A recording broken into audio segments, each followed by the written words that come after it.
ईशा आणि सचिनचे लग्न जमले, पण ईशाला तो आवडत नव्हता, कारण ईशाला आत्ताच लग्न करायचेच नव्हते. परंतु आईवडिलांच्या इच्छेखातर ईशाने लग्नाला होकार दिला आणि सचिनला सुद्धा हे कुठेतरी जाणवत होते.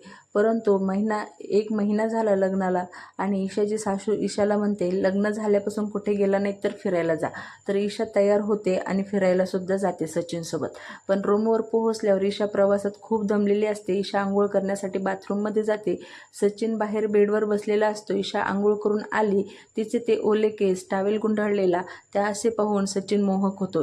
सचिन ईशाजवळ जातो, पण ईशा त्याच्याकडे पाहतच नाही. हे मात्र आता सचिनच्या लक्षात आले होते. सचिन ईशाला म्हणाला, जोपर्यंत तू माझ्याकडे येत नाही तोपर्यंत मी तुला हात सुद्धा लावणार नाही, असे म्हणत सचिन बाहेर जातो.